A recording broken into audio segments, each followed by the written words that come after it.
Hello and welcome to Maximum Disc, a show where I celebrate physical media and talk about films that I own on Blu Ray and 4K Blu Ray. I'm James Adamson, I'm a co-host on the Double Reel Film Podcast. If you like this chat about physical media, please do check out Double Reel. It's a magazine-style podcast made by people who love films as much as you do, and we think if you check into any episode, you'll come away with a bunch of great recommendations of things to watch, come up with by a human rather than just whatever the algorithm is trying to make you watch. That's the sales pitch for the podcast. Now for physical media. Why does it matter?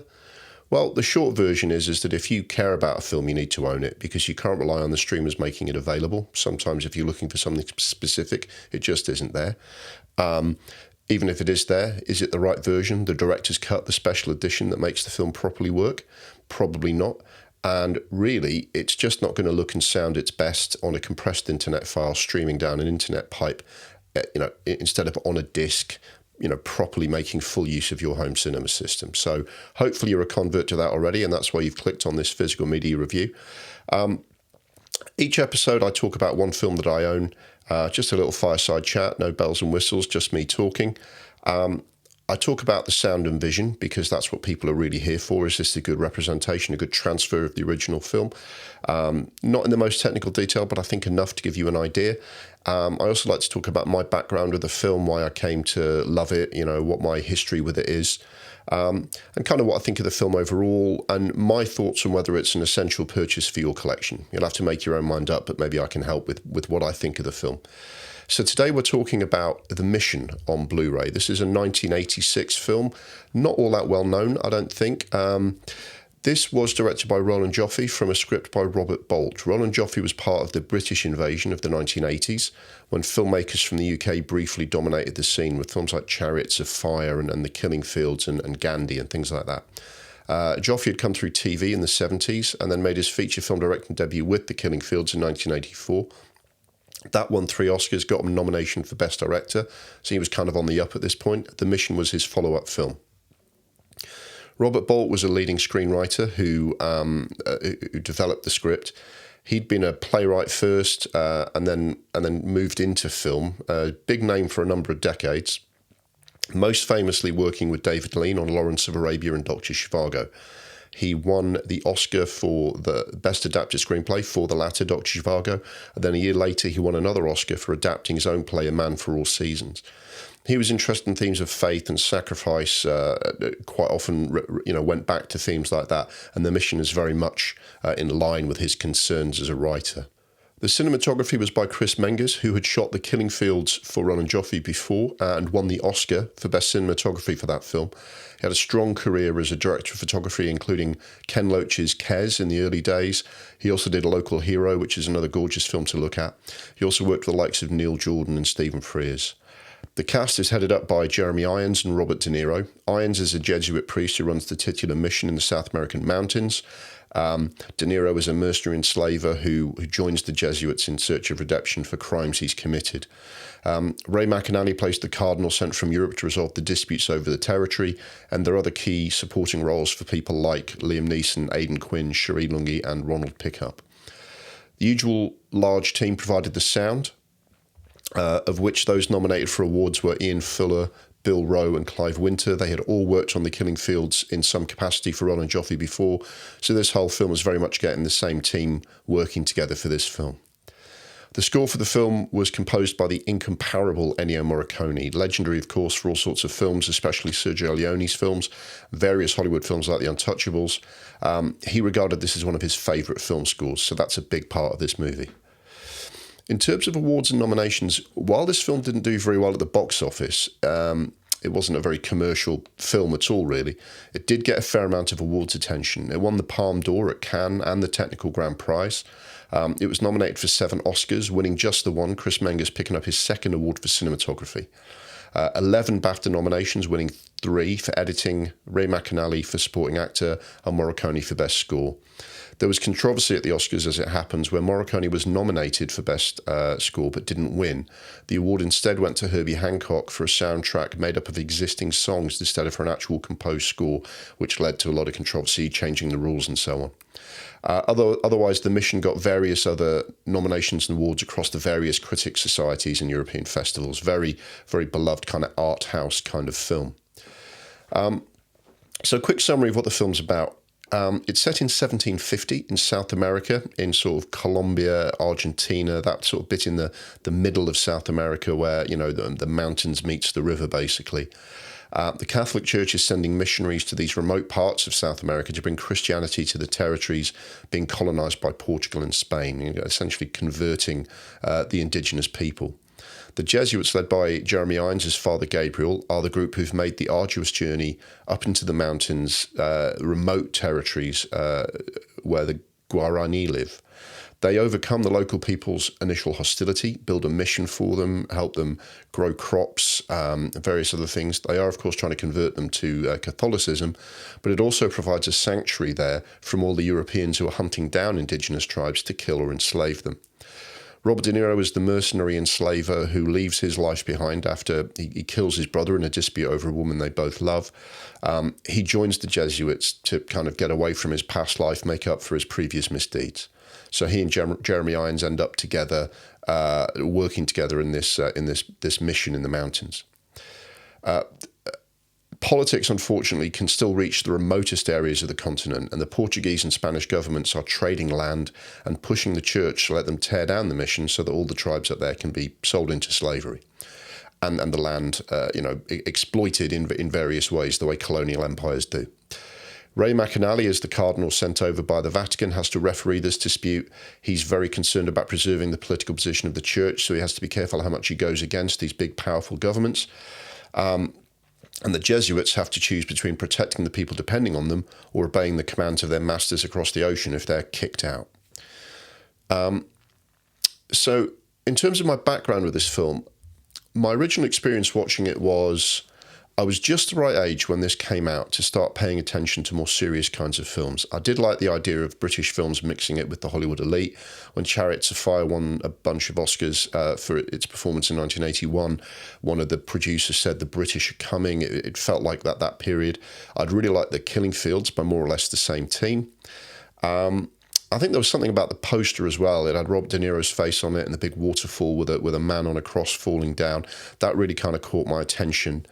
The storyline caught my attention as well. There was just something about it that made me want to see what that was all about. I wasn't old enough to go and see it at the cinema. I rented it out. I don't even remember it coming to my local Odeon, to be honest. I think renting was probably my best chance to see this film at all. Now, I really liked it, although at a relatively young age, I didn't fully appreciate everything it was saying. I loved how it looked and sounded. I thought Irons and De Niro really hooked me in with their performances, and I was struck by the inherent sadness of the story, this feeling like the powers that be can just overcome the people who are trying to be kind. And and it's got themes of power, doing the right thing, a critique of colonization in South America, the rights and wrongs of the church getting involved in these things, and the personal sacrifice and conscience of the people, in the middle of all this. Now, I'm not Catholic or even religious, and I'm certainly not a big fan of missionaries, but something about this film really spoke to me. Now, it didn't speak to everyone. That's why it didn't do very well at the box office. I had a $30 million budget, which is really big for the time, and made probably about half that back, because it's not a simple, easy story. It doesn't build up to the usual kind of climax. It discusses themes. It talks about the ethics of what they're doing, which is just not something that was done in many films back then. There is a sort of climax there where everything comes to a head, but it's actually more sad and tragic than anything. And it doesn't pretend there was a satisfying outcome. There isn't even a brave, so much as, a heroic kind of last stand. It's all kind of there is a last stand, but it's not really, it's depressingly realistic, let me put it that way.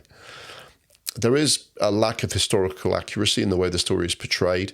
It kind of focuses, as these films always do, too much on the white Europeans going out there. It doesn't mention the fact that the Guarani tribes actually fought their own war with their own leadership. So there should be a better account made of the indigenous people's own stories in South America. This isn't that film. It does bring to a lot of people's attention, though, the challenges that they had. So bearing in mind all the flaws of European white people telling these stories, they're absolutely there. It's a very beautiful film. And it does tell a great story about the compromises that get made by people in power and the damage that gets done to ordinary people, and the very concepts of right and wrong can just be swept aside because of political considerations. And all within that, Robert Bolt, in the same way that he wrote about Thomas More in A Man for All Seasons, he centres on a character who just wants to do the right thing within the boundaries that he has because of what he believes in. And there was something about that story that really resonated with me. It's, maybe some people are already turning off. There's no shootouts, car chases, but I think this is a really powerful film. It's got some really profound ideas in it, as well as a really strong emotional story. So it means a lot to me, this film. So I was always going to buy it on disc. So we're talking about this on Blu Ray because there isn't a 4K. The disc itself, I bought way back in about 2012. It was a relatively recently made Blu Ray at that time. I think the Blu Ray was constructed and released in 2011. It's a US import, but it's region free. It's single disc. There is apparently a 2-disc version out there, which I haven't seen. So it's a straightforward 1080 HD transfer of the original, no cleanup, no remaster. It uses the original film and puts it on Blu Ray. In terms of extras, like I say, it's a single disc Blu-ray, so there's not a lot. There are a couple of things. The director's commentary is on there. There's the theatrical trailer, and it has an hour-long BBC documentary that covers some of the real historical events behind the film and the background of the individual people who portray the Guarani. Okay, now let's talk about how the video sounds. A bit of technical information behind the film. It's a very classic mid-80s sort of prestige production. It's shot on 35mm Eastman film, so it's original celluloid. They used Arriflex camera and Cooke lenses. It's very much the quality standard around that time, for a reasonably big budget film. It was blown up onto 70mm for some screenings, but they didn't do Panavision. We've talked about Panavision before on the right stuff on here, and John Carpenter is someone who used Panavision a lot, in which you use the Panavision lenses and the Panavision camera to make 35mm film fill a big widescreen image. It doesn't do that. I'm not sure why it didn't. It makes for a better image when you do that, in my opinion, the opinion of people more technical than me, but this is very much what quality films with a good cinematographer like Chris Menges would do at the time. Warner's done a decent transfer. Like I said, there's no remaster. They haven't gone back and restored the original film. So what it is, it's everything that was good about the original film on a solid Blu-ray. It also means that some things have been pointed out about the video on this disc that frankly were there on the original. There's a bit of softness to the image at time. That's been attributed to the film stock and filming methods of the mid-1980s. That was just how people filmed it. A little bit of soft focus around the edges. It's not the crispest image of dark shadows and nighttime and dark indoor scenes. Still looks very good. And especially the footage of the jungle and the rivers and so on that are absolutely amazing. It's been suggested, and you read up, I always read up on these things so that I'm giving you some sort of informed opinion about the background to this movie. It's been suggested that this film looks about as good as it could ever look, that maybe a 4K or restored negative wouldn't make the image much sharper because of what we've got to work with. I'd still like to see them give that a go. I do think 4K restorations, there've been some great 4K restorations of films made around about this era, so I'd love to see that. Even so, this film still looks absolutely beautiful on Blu-ray, especially the outdoor footage, mountains, rivers, the waterfall and everything else. It's really beautiful. There's certain richness and sort of depth to the colours, that from the South American jungle in particular, that makes it look really, really good. It's a prestige quality historical epic with some, cardinals and, parades and some great old buildings. It really does look very good. Similar story with the sound. Again, there's been some criticisms of the sound of this film. It's not going to stand up next to a fully Atmos modern audio mix. People have said that the waterfall is just a huge noise without much detail. But then it's a huge waterfall, so maybe that's just a way of things. You're not really going to get sort of particular sounds picked out. Overall, I thought the sound was very good. There's not a lot of surround. They haven't really gone very sort of immersive in terms of sounds coming out behind your ear or anything when it comes through. But there's very good, clear, crisp audio of jungle sounds, animals, creatures, rivers flowing. There are battle scenes and explosions which all come across very well. The dialogue is very clear. So it's good sound. It's as good as I think as the original film had. Morricone's score is absolutely beautiful, and you hear it very clearly here. In a similar way to the film doesn't give you the traditional payoffs that you normally get in these movies, and the score does the same. It's not like a standard overture, build-up and climax. The music is very beautiful, but it serves the film on the screen. The score is wonderful. There are some beautiful choral singing to go with the London Philharmonic playing Morricone's instruments, as well as some indigenous or South American instruments. It's an extraordinary score. You can go on Spotify and hear like an overture version of the music, and it is absolutely beautiful.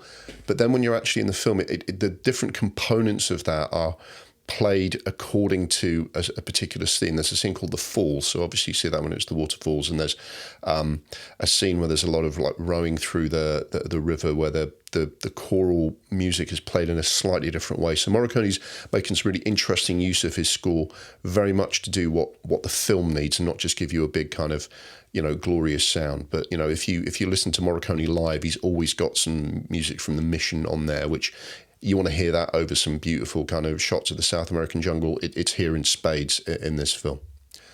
So overall, I think this is a beautifully made film. It features 2 really good performances by the lead actors, some really good stuff supporting it. Ray McAnally is excellent as this enigmatic sort of political animal who you can see what his conscience is telling him, but you can also see what he's going to have to decide upon based on other things like politics, and he's very good as well.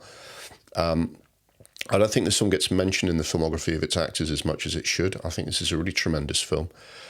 I think it suffered at the time for not following the traditional storytelling template that people expected. It's certainly not an action film. It doesn't really give you kind of the big payoff that you'd normally expect from a historical film. It's like, it's kind of a depressing ending. The film is about really bad things being done to the indigenous peoples of South America, and it doesn't pretend that it was good, and it doesn't pretend that imperialism is good. It does tell you something about the personal sacrifice of the people involved. You might come away with your own opinions about whether you endorse Robert Bolt's view of like the self-sacrificing sort of ethics of the Jesuits and their desire to serve them. At the same time, Robert Bolt shows both sides, and there's a scene where Ray McAnally looks at the people and the creatures and the wildlife in South America and says, I wonder if everyone here wishes we'd never crossed the ocean and found them. And I think that's a really telling comment, and this film is very sad. Like I say, there's a better indigenous based story of this that should be told, but it's a really beautiful piece of art. It's a great work of filmmaking, and I think that's what makes the film stand out and worth a look. The very fact that it doesn't do the usual stuff and actually serves a very important story and the sadness within it, I think it's really good. So is it an essential purchase? I think so, because it's not very well known. It's not all over Netflix or Prime. It doesn't get shown on TV hardly at all. So if you want to see this film, and I think you should, you can probably rent it somewhere, but I would go and find this Blu Ray, seek it out. When you do, though, leave your expectations at the door, because, like I said, it doesn't give you any of the traditional kind of high notes that you want from a historical epic. It doesn't make you feel good about things. I think it's all the better for doing that. It's a glimpse of an important story. But for really beautiful filmmaking, Ennio Morricone's score, great performances, and a story that's worth telling, I think this is really, really good. So I count this as essential. And this is a film that I want to sing the praises of. I want to do this on the podcast as one of our hidden gems, because I think people should hear more about this film. So that's The Mission. I hope I've encouraged people to go and seek it out and hopefully buy it on physical media. Once again, if you enjoyed the show, please do check out Double Reel, and ways to find the podcast and our socials will be on the screen in a moment. And I hope to see you next time for more physical media chat right here on Maximum Disc. The Maximum Disc YouTube channel is brought to you by Double Reel, the monthly magazine podcast for the discerning film nerd. If you like our celebration of physical media, please check out the podcast for more chat about the films we love and hate.